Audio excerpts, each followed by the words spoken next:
You are listening to SPN, the Sports Podcasting Network.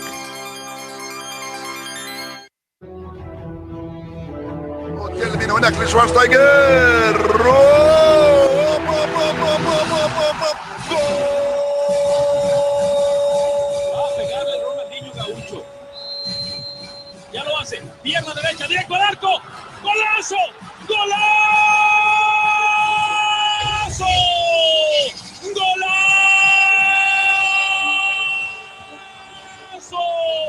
¡Golazo! This is Soccer Today, live on SPN Radio, your new live show about the beautiful game in all its glory, with Duane, Rollins and Kevin Laramee. MLS, EPL, La Liga, Champions League, all is fair game. Powered by the Sports Podcasting Network. Visit us at sportspodcastingnetwork.com. Welcome to Monday. Welcome to another week, another weekend that maybe didn't go as well for Minnesota United as we've all seen now, and that is going to be the topic of our first block. Kevin Laramee in Montreal. How are you? I'm doing pretty good, Duane. You know, a lot of early goals. I think only 2 games in the entire docket of MLS soccer this weekend didn't have a goal before the 17th minute. It was a tale of domination for a lot of teams. A lot of teams continue on their great run of week 1, but Minnesota continued, Duane, on their very bad run of conceding a lot of goals in this tied for the coldest game in MLS history. Yeah, it was nasty all over the place, and we're of course getting a big dump today. A lot of the snow you saw on TV has hit a lot of the eastern seaboard, so drive carefully and all that stuff if you're out there. But let's talk about Minnesota a little bit. I mean, I've been pretty blunt in my assessment of them throughout this. You know where I stand. Kevin was a little higher on them, but I mean, I hate to say I told you so to the world, but I did tell you so on this one. And this team is just, to me, I was like legitimately, Kevin, angry. And I'm not a Minnesota United fan, obviously, but I'm angry for those fans because I think they've been doped. I think that just the way this team has been built, and there's a great article today. They've been duped. Maybe they've been duped, yeah. Yeah, it's like they were convinced. And look, there are some pieces there. There are some players that are decent, but that's what I'll stress. Some decent players isn't a team. No, clearly at the back, they've got it all wrong. I was going to say some pieces, but there's no defense. Whatever happened to defending in Major League Soccer? Whatever happened to defending in Minnesota? Oh, it was a backbone of their great season when they were in NASL, and they just forgot about it. It's like 2 minutes in, boom. 10 minutes later, Almiron, boom, what a shot with his left foot. And you would think, Duane, that a team filled with South American players playing in the coldest game in MLS in the snow of all environment would dominate like this. Come on, it's Hotlanta, not Snowlanta. Yeah, not exactly. Snow games aren't exactly what they're used to, for sure.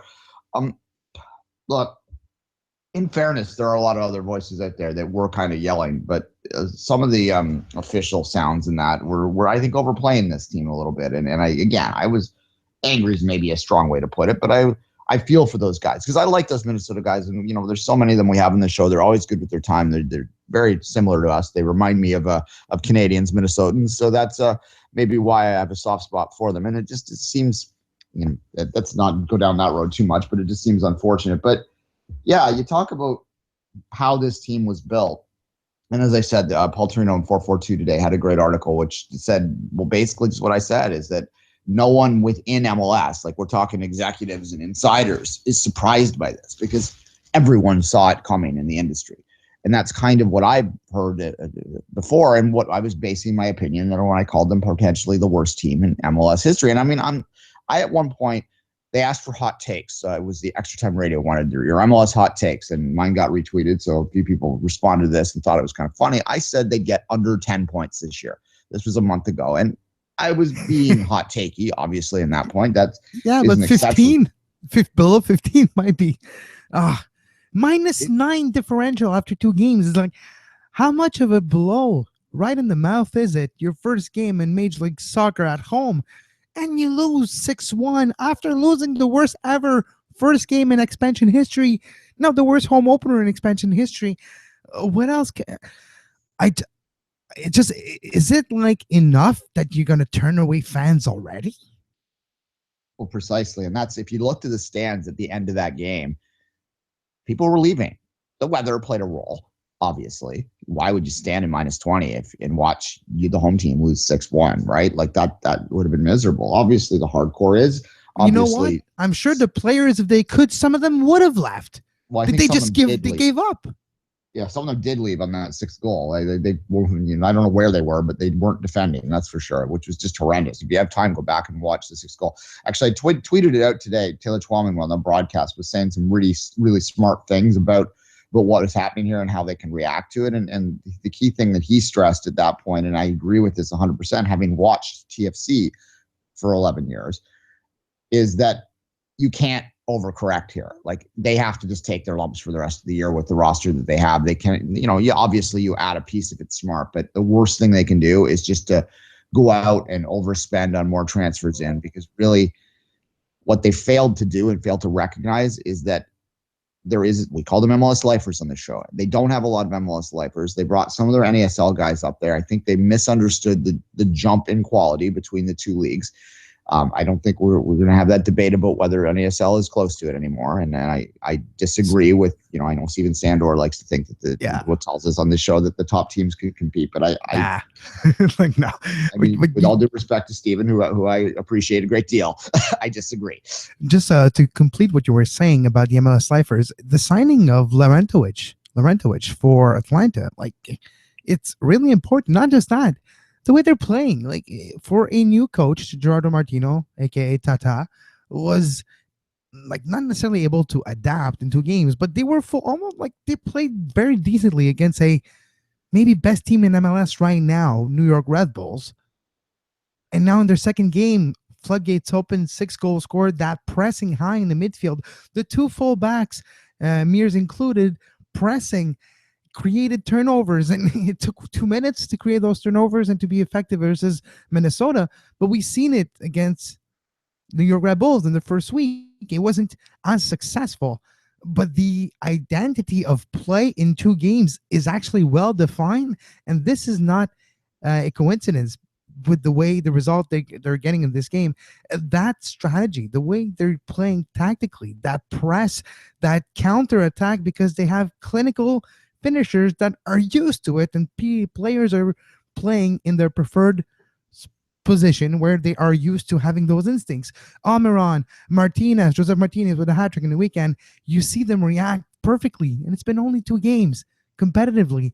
It's like everything is working right now. Yeah, no, certainly on the Atlanta side, and most of the attention is going to be, as we're doing right now, going to be on Minnesota, but you have to like what you see from Atlanta based on the first 70 minutes of the game against New York, and obviously the entire 90 against Minnesota. They have looked like they are going to be a fairly successful expansion team, maybe have a shot at making the playoffs for sure.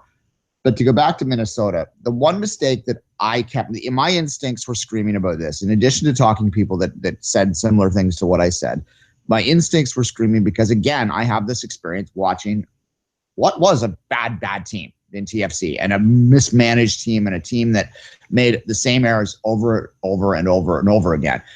And a lot of what Minnesota reminded me a great deal of TFC's worst instincts in the early years, especially that lack of like direction, planning, or anything along those natures. Like that, they should have that on the supporter scarf from the first few years of TFC, is we have no clue what we're doing. Like, we don't know what we're doing. That one should have been on the card thing. And that's sort of what I got when I'm watching Minnesota. That's sort of, I see the same thing. They 2 players signed in December. You can't do that.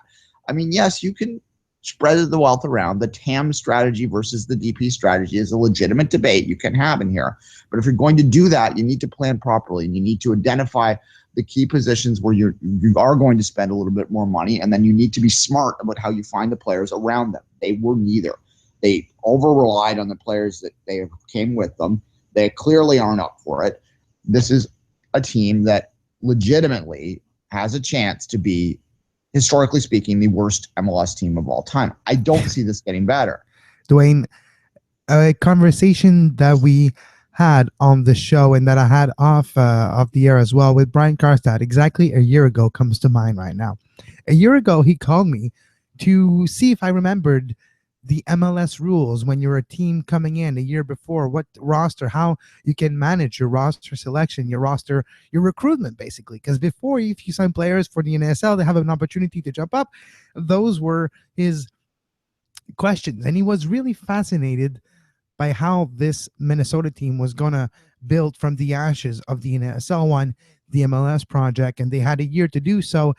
And it looks now, with hindsight, and yes, it's a hindsight of 2 games, but a hindsight of a year of planning and roster moves they could have done, that we can say now that they didn't take advantage of that opportunity that they had of a year ago of having already existing infrastructures in the personnel scouting department and all those aspects of how you recruit your players, how you want to identify your potential targets. All those that time they had over the last year, they didn't use it efficiently. Look in the last 2 games and the amount of players that have made the jump. Are they a lot of questions, not a lot of answers so far after 2 games. A lot of questions about, can some of the players that we expected to be stars, can they actually cut it? And it's fascinating. Molino on the PK, yes, they did have a few chances, but for the most part, Batman, Superman, both right now are not present at the crime scene. Yeah, well, and they were Batman and Superman in the NASL. And look, I don't mean to belabor that or to take anything away from NASL players or the product itself. It's perfectly worthwhile. We will cover that. We talk about that. I watch USL all the time, so it's not that I'm dismissing the value of those level of players, but they're those level of players, and to expect them to jump in and just replicate, it happens, but they're isolated, and here we are. It really is depressing. In terms of how you fix it right now, I think that the only real answer would be, tactically speaking, they just have to really focus and get down to the idea of bunkering up, because I believe that's really what this is going to be for this team this year. If they can't figure out how to stop leaking goals, they really might not win for 4 months. But if they sit back, put 5 at the back, pack the midfield, hope that they can take advantage of something off a counter, because they have scored a couple goals. We'll give them that little bit of credit. Maybe you might be able to eke out the odd win here and there. But we're at a point, and we've never really seen this in this league, where this team is so poor that you might legitimately see better teams squad rotate against them, because they just will feel comfortable that they can throw their backups out there and beat them and rest their main players. Like, that doesn't usually happen in Major League Soccer, because the differences aren't like distinct enough between teams to really allow yourself to get away with that. But like, I'm thinking like TFC lining up against them, like Josie going up against and Seba going up against that defense right now. Oh my God. Like, if they are hot, if they finish well that day, could score 7 or 8 goals on them. And that's absurd. You shouldn't be talking about this for professional level players. It's really, really unfortunate for the fans in Minnesota, and I legitimately feel bad for them. Now, you mentioned Taylor Twellman comments, and there's one that you retweeted that you talked about that really is interesting, because I agree and I don't at the same time. They need help. They will need help even more in the next few weeks, months. I feel they kind of need to maybe test the waters of the summer market to see what they can do on a DP level, maybe with the non-favorable contract, maybe not. And that's where maybe I agree with Taylor Twellman, where panic might not be the right idea in the summer to sign a player that could actually hinder you and hinder your salary cap for the next few years.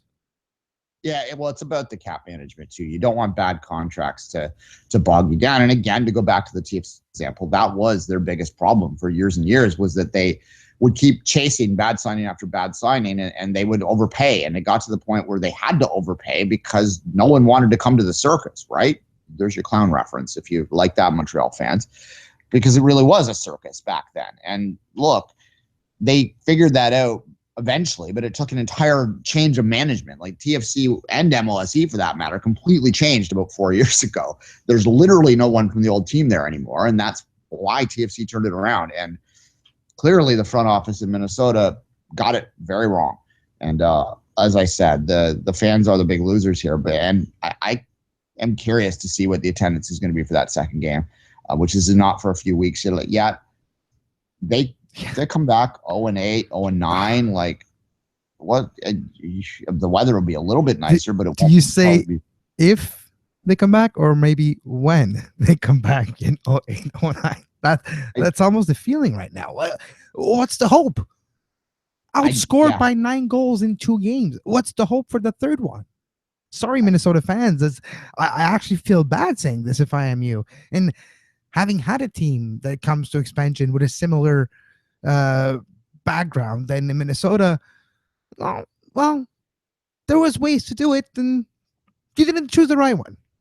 Yeah, I don't know. Like, I tweeted it out yesterday. Maybe I ended on this thought, but I tweeted it out yesterday during the game. Someone give me a reason to think that this team will win a single game. And that sounds absurd, but I can't formulate an argument in my head that sees how this team currently, how it's playing right now, finds anything other than, as I said, soccer's a funny game. If you figure out how to defend, you might get a few results here and there just by pure luck. And that might be the best that they can hope for this year. It's going to be awfully boring to watch for the home fans in Minnesota, because they're going to have to bunker at home too. They just don't have enough to compete in this league. Clearly, this isn't speculation anymore. 6 goals against, and the fact that it was another expansion team. The expansion team which looked like a playoff team. It looked like contenders against Minnesota. So the caveat is Minnesota did play against 2 very good teams in 2 games that are maybe the 2 best teams in their conferences after 2 games, arguably. So there's that, but it doesn't justify 11-2 goals. Yeah, I'm going to hold off on Atlanta until I see them play a few more weeks, because it's hard to understand what the hell we just saw out there. But certainly they looked good yesterday. All right, let's take a break. We'll come back with our first Canadian review of the season.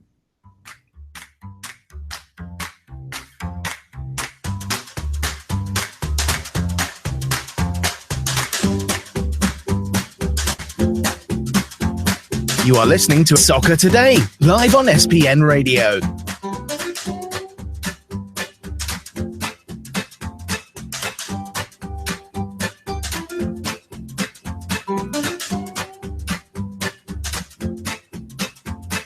Visit sportspodcastingnetwork.com for more.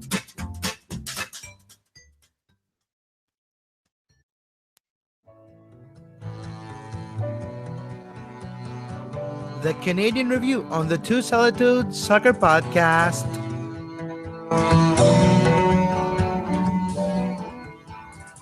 A little blast from the past.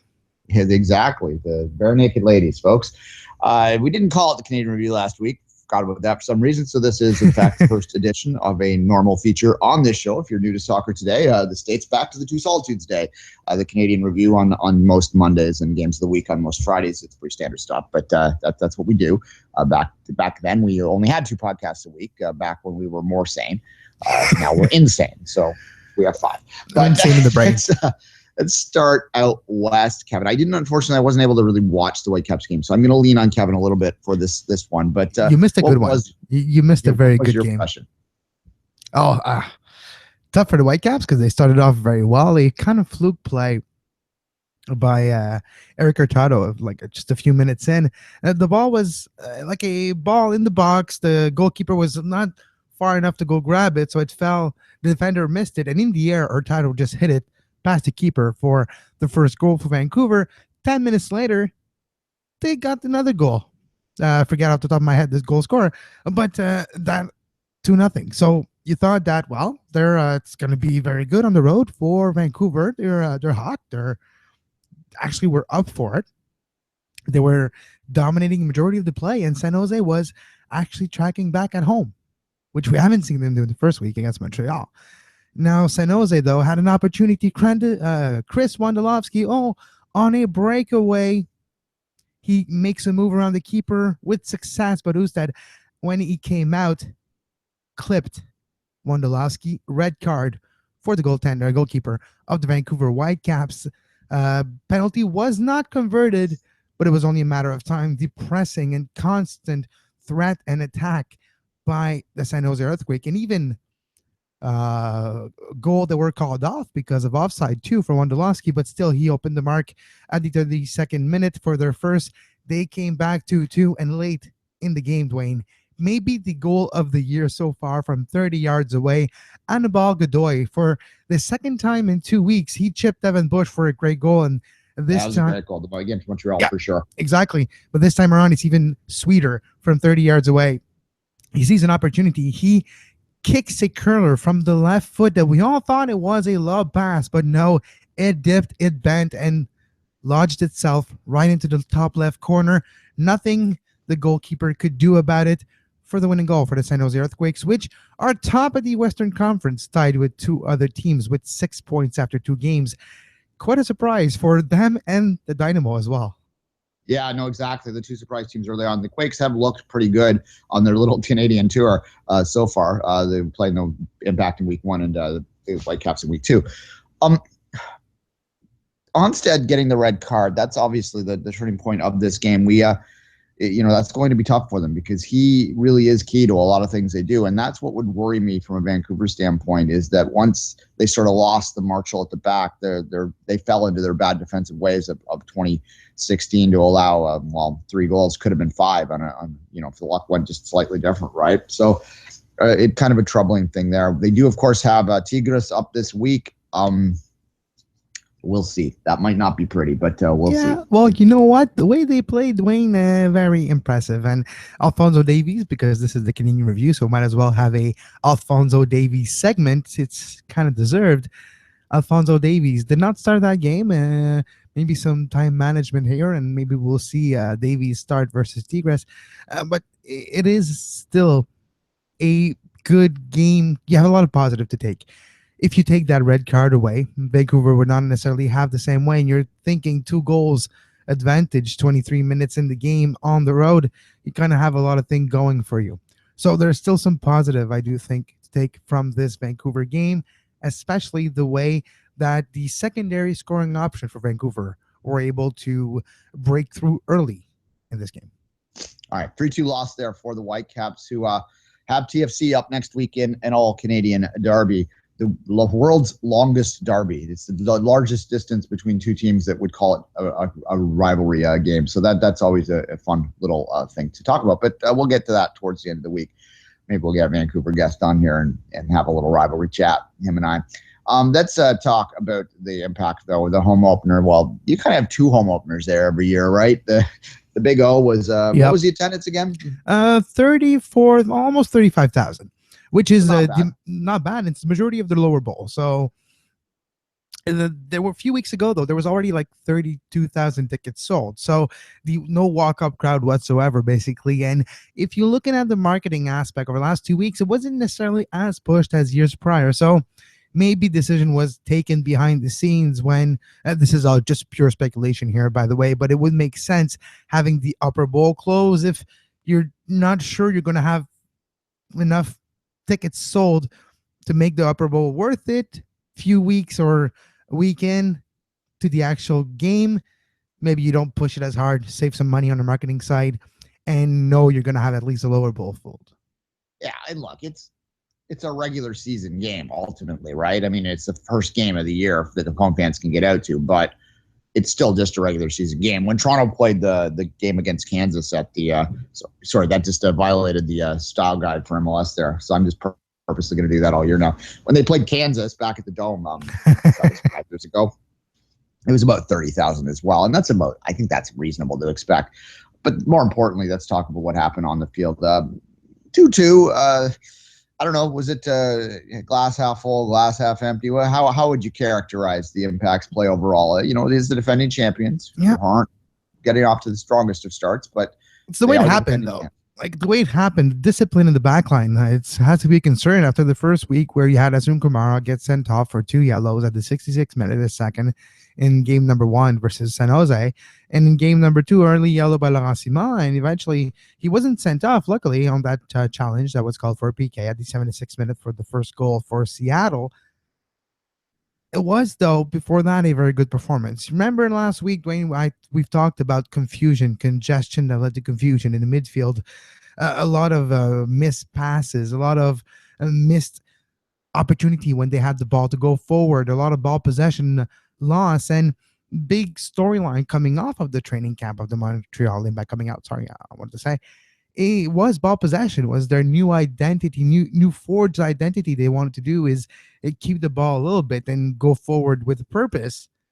well, was non-present with passing accuracy below 70% in week 1. Well, in week 2, that came to 79%, and especially in defensive midfield, Bernier, Bernardello, and Donadell all over 90 for 91, 94, and 84% passing accuracy for those three.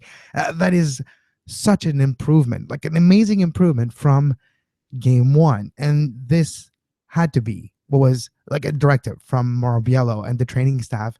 Do not lose the ball. It's basically lower the risk of the passing in the midfield, shorter passes, but at least successful ones. And we saw that work, and it opened up space for Piatti and Oyongo on the left side and for Ajuro as well. And we saw Montreal be dangerous. We saw them create 2 goals that way as well. But discipline has to be a concern. The Montreal Impact defense has to be a concern with their discipline. A lot of yellows, and it could have been a red card here if the referee would have put a yellow on that tackle in the box. Some people say it's a soft tackle. Well, you're taking a risk by tackling in the box anyway, so it's always left room for interpretation. But again, it's almost unacceptable. 93rd minute and 8 seconds. Cross in the box. Will Bruin, big, tall, and coming fresh off the bench about 20 minutes earlier. Right position, buries in, tap in with an empty netter. So the way it happened, though, it left a feeling of a defeat in the players. Yeah, well, we used to call it Tobias time. Long story with that. Daniel Squizzato would have to explain it better than I could, but Tobias time in Toronto, and it was heartbreaking to constantly have those late points dropped, and they can kill you. Especially when you're battling to try and get above that red line. You don't want to look back one day and go, well, two more points at MLS matters, right? That's going to be the difference between 4th and 7th, and that's significant. But nonetheless, 2-2, they do get some points out of it. Do get a couple goals scored. Let's move on to Toronto here to end this segment. I asked my Twitter followers whether they felt TFC was undefeated or winless after 2 games, and the vast majority, about 65%, said that they felt that they were winless. That, I think, speaks to the expectations this club has about itself and the fans have about the club. Yeah. But it's 2 road wins. They're 2 road draws as well. And that is, you can't overlook that. And I think sometimes we need to dial it back a little bit. So sure. I agree. But if you, like, we both watched those games, you a little closer than I have. Toronto had their chances, though. Toronto could have had those wins. If you look at the saved penalty in week 1 by Raimondo, and now this time around as well, they had their chances against a not at its best Union team. So they had their opportunity. So at the end of the game, it felt like it's a good result on paper, a draw on the road, but you could have gotten more. And that sometimes is a difference between finishing first in the Eastern Conference or winning the Supporter Shield, because those are not necessarily equivalent. And that's 4 points, though, they could have gotten if that one chance, talking about a game of inches here. Yeah, no, I know what you're saying, and you're not wrong. And it is very hard to handicap them completely because of that very reason. The results on paper are, if you take care of your points on the road by getting a point here and there, if they get a draw in every road game, they'll be just fine. But nonetheless, that would mean you have to be nearly perfect at home, though, right? So, and TFC wasn't last year. Look, Giovinco getting hurt with what was a nasty tackle, and that's the refereeing was horrendous in this game too. But I don't want to belabor that too much. But he clearly missed a lot of calls. I was pretty critical of the Montreal Impact Seattle game for the referee as well, Jared Marufo. And if you can go to here, first plug of a few now, Canadian Soccer News. We're back, Duane. Canadian Soccer News is back, so you can go read me. I haven't said that in a long, long time. You can go read my thoughts on the Montreal Impact game at Kevin's Corner, my new little corner on Canadian Soccer News. So you can go there right after the show, or even during the show if you can multitask things at once. Yeah, exactly. I usually need to pause stuff when I'm reading, but that's fine. Either or works for us. But look. What I found interesting about this game from a TFC perspective, though, just go back to the Giovinco injury, and it's a contusion. It looked like that at the time. It was a pretty nasty Charlie horse, basically, is what he got. And clearly he didn't have the stamina at that point to finish the game, but I think he'll probably be fine for next Saturday. That's maybe you're going to miss 1 week because it's still a deep contusion. not to up to bone bruise, so it's kind of somewhere in the middle. Hopefully, a week is enough to recover. But it doesn't help when it's cold outside too, so it's even worse. Like a Charlie horse, it hurts pretty much, but a Charlie horse when it's cold, that's a lot worse. And you have to think about it seriously too. And resting him against Vancouver wouldn't be the end of the world, and it would give him 2 full weeks or basically 2 weeks off because they have the bye week after that. And maybe you can even save him a trip. Exactly. So, and the other part of that, and where I was going with it when I originally started to speak about this, was that Josie, once the focus went on him in the second half, and Cooper's went sort of up into that false nine kind of role. They play better almost, and that's nothing against Javinko. Obviously, he's a brilliant player, but I think Josie has the capability to carry this team when he needs it and be the focus of this team. I thought it was one of the best games he's played in a while, despite the fact he couldn't get the scoring boots on. He was creating opportunities. He was playing physical, like a physical beast, and he's at his best when he gets that physicality amped up. Clearly, the referees in this league will allow that sort of stuff, and he did create the penalty, though, on the new mandate, basically, that they are been asked to stop the holding and the grabbing in the box and early on, as we see every year in MLS. If that's the case, then if I'm Josie Altidore, I am running into that box, into that area all the time, because he's a big man that will get tugged. Well, you know what Jim Curtin said after the game, though? On every single play in the box, if you look carefully enough, you will find somebody holding, and you could call the penalty almost at every time where there's a ball played in the box. So there's that aspect to it, but you're right, especially when you're a star player, you do gather more attention. That includes the attention of the referee, unfortunately, especially nowadays. And you do have that sense of where's, like, it's going to happen, so just don't grab the damn jersey. Yeah, well, exactly. And if they called 18 penalties in a game, maybe they stop doing it. That's the other side of that argument, right? No. So anyway, is that what we need to do to stop diving to? Just call it every single dive in the few games, and then slowly it should get away, or are you going to erode all the fan base? That's the two sides of it. Yeah, that's the human nature of refereeing, right? Is that you don't want to call it every time you see it. You want to manage it, and it's frustrating. And I really do criticize. The one thing I don't like is that I don't mind physicality in the game, but I do think that they don't do enough to protect the skill players, and that they basically allow I don't want to call them non-skill players, but the plumbers out there to hack and to hold and to level the playing field through kind of means that aren't very attractive. And I think that's counterproductive to the sport, but nonetheless, it is what it is, and it's probably not going to change. But that said, tactically speaking, again, they're going to call a lot of these holding plays early in the season, so you might as well try and take full advantage of it if you're Toronto, and that's where it's at. We were having a debate after the game whether they needed to win next week. I don't think there's any such thing as a must-win in week 3, but certainly you'd like to have, if they come back from the mini road trip with 5 points, I think everyone will be happy with that. If they come back with 2, then some people will be frustrated with that. So that's going to be where we end this block now. Yeah. Kevin, let's take a quick break. All right.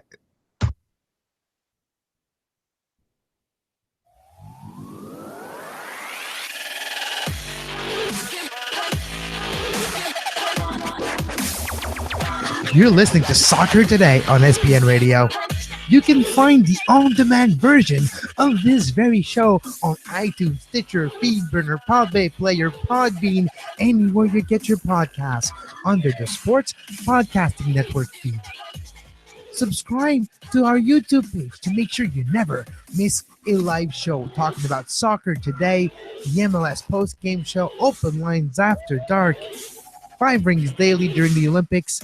Make sure you subscribe and give us a follow on Twitter at SportsPodNet, and like our Facebook page, facebook.com/Sports Podcasting Network.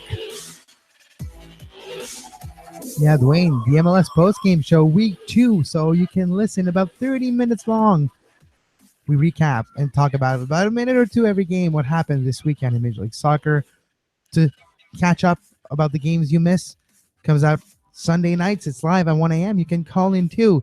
And if you want to just leave a voicemail, you just finished watching your team, you're really happy, you're really mad. Keep it PG though, people. You can call in and leave a voicemail, 1-802-731-01 0131. That's 1-802-731-0131. All right, so we are a family-focused show. No potty mouth on here for us. I try not to swear on the podcast. I But don't think sometimes a well-placed one is worth it. it's effective if you don't do it all the time. Yes. All right. Let's turn our attention on sort of the rest of the schedule. Anything jump out at you? We talked about Atlanta, obviously, a little bit there. I think New York City FC had a pretty solid result. Obviously, a 4-0 win there. There was a lot of blowouts on Sunday. Anything else jump out at you, Kevin? NYCFC impressive with the way they are playing. So far, David Villa has been very, very hot for the third consecutive year in his home opener, Yankee Stadium.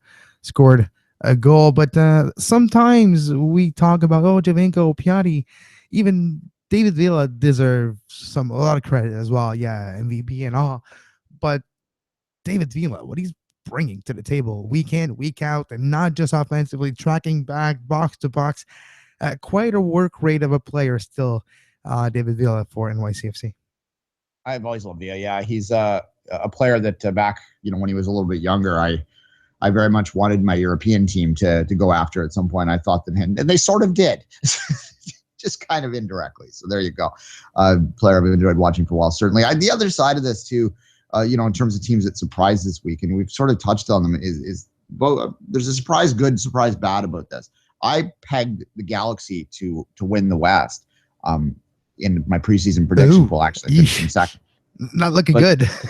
Yeah, 0-2 so far, which is that's maybe Robbie Keane made a lot more difference than we thought. Is what I kind of think about this one.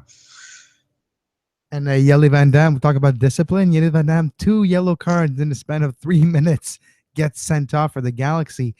Dallas was impressive in the first week, getting the win, and this time around, Portland were able to hold on to the early goal here. But that goal, Duane, Diego Valeri and Chara on a 2-on-1. Valeri waited for the perfect timing to send it over to a wide open Chara, who just tapped it in 4 yards out for the eventual game winner. The surprise on the good side is obviously, San Jose, I think, too, but Houston really is the star. That's a team that I picked last in the West, and so far, maybe I flipped them. Maybe I made a mistake that way. If I can get to take credit from a Minnesota United prediction, I've got to wear the blame when I get it wrong. And you can say looks like you could say you had a vision, but your vision, you saw them like upside down. You saw them first, but you thought it was upside down because you couldn't fathom seeing the Dynamo first. But I think it's all on Cubo Torres and Kyoto and Alex, the way those 3 players have gelled quickly together. We were not expecting Cubo Torres to play at that level right now because we based ourselves on last year. But things have changed. The direction of the team has changed, and maybe he is satisfied and happy with the project in front of him and decided to contribute to his full potential. And that's what we have seen over the last 2 games. And remember, Torres was very good for Chivas. And that's why they went out and got him and brought him back into this league, right? Like that he was when they split that team up, he was their best asset, the piece that everyone wanted. And he just hasn't lived up to that hype from the first year. But if he rolls, then you get a goal scorer in any team in MLS. It's a difference maker in this league. Goals matter. Goals win games. And if you've got a guy that can score, you're going to win some games. A couple other quick points, Kevin, to wrap the show up. We'll do 45 today, I think. I wanted to touch on the referee strike down in Mexico. We sort of had that as our backup plan in the first block, and we didn't get to it because we could have talked, I think, for 20 more minutes about Minnesota if we wanted to. And I have actually booked a Minnesota guest tomorrow, so this topic will continue all week, I think. By now, most know that there was a strike of the referees on the weekend in Mexican football. It was around safety issues, and it's hard to really. We criticized the referees a minute ago, and Mark Gregor had a howler in my mind. He does often, but nonetheless, you criticize them all with what they can do, and that's fair. But they should never fear for their safety out there. So you've got to understand why the referees felt that they had to go to an extreme position. And what the Mexican Federation agreed to is that if anyone touches a player, if anyone touches a referee moving forward, they're going to be out for a year. And at least now it's clear. Don't touch the referee. Yeah, and it makes sense. And there's nothing really we can cannot. There's no two sides to that, right? And it was an issue. And outside of the game circumstance over the last few years, we've seen referees just get shot and killed because of bad calls, and that is the extreme of it. But safety of the referee needs to be addressed, especially where it's not necessarily every city and every stadium in the league that you can say are safe. No, precisely. I'd like to actually have a referee show one day. We do enough podcasts that we can probably afford to put some focus on the refereeing and talk about development and sort of the issues of refereeing. So if anyone knows anyone that might be a good guest and can suggest it to us, reach out to us on social media, because I'm open to listening about that. Anything else? Anything's grabbing you? Well, right just now, let's finish with this here. The FA Cup, Duane, today. Oh, Chelsea beats United 1-0, and you have as well. I forget who the other games on the top of my head, but we had the semifinal right now. Arsenal, City, and Tottenham, Chelsea, and Chelsea, Tottenham. So that will be a derby in a way, and City and Arsenal. So two very high quality matchup in the semifinal of the FA Cup in Wembley. Yeah, it's, the magic of the cup is, that's always the early rounds. It's generally this at the end, but this is a particularly stacked semifinal stage. A bit of a nasty game today that Mourinho ended up on the short end. He had some quite. Let's just touch on that game, Duane. So United kept fouling Hazard all the time. All right, so Smalling was already on the yellow, and there was Herrera that was already on the yellow as well earlier. And when Smalling tackled Hazard, the referee looked at him and said, "The next time somebody fouls right now, because we have to calm this down, it's going to be a yellow." 2 seconds later, Herrera fouls Hazard. Referee just turns around like, "I just told you guys, next foul's a yellow." Boom, sent off. The game was never really in doubt for Chelsea after that. Eventually led to one goal. Could have been 2-3. Costa missed a sitter of a header on a great corner cross in. But Chelsea moved on to semifinal with a 1-0 win against their former manager. And look, the real possibility of getting a double. And I mean, that would be something that would be a pretty big bounce back year. I mean, the title race, as we talked about many, many times, seems like it's going to go their way. Obviously into the semifinals now, real chance to get the domestic double, which is not a lot of teams managed to pull off. United had lost the opportunity to get a cup double, which again, you don't see very often. I suppose they still can if they can pull it off in the Europa League, but no FA Cup for Manchester United. More importantly to me, Kevin, I don't have to worry about the prospect of a Manchester derby in a cup game, which is always miserable. Had one already this year. Didn't need a second one. And you were actually close. If United would have won the draw, you had a 50-50 chance of having United as your opponent. So that would have been interesting. But yeah. That's probably one of the most important games in City's recent history was the FA Cup semifinal in 2011 against United at Wembley. That was the day that they kind of turned the page and the noisy neighbors became the legit neighbors. And I have fond memories of that one, but probably not at the time because they're pretty miserable experiences. Derbies, you put up with them. You don't look forward to them, Kevin. So I don't need anymore. And just interesting too in the FA Cup now that there's no replay in the quarters, so it would have gone to penalties, to extra time and penalties if needed. Example today, that would have been. It's interesting to see because actually affect tactics too and kind of luck of the draw because of injuries and illnesses. United wasn't at their strongest, and suspension.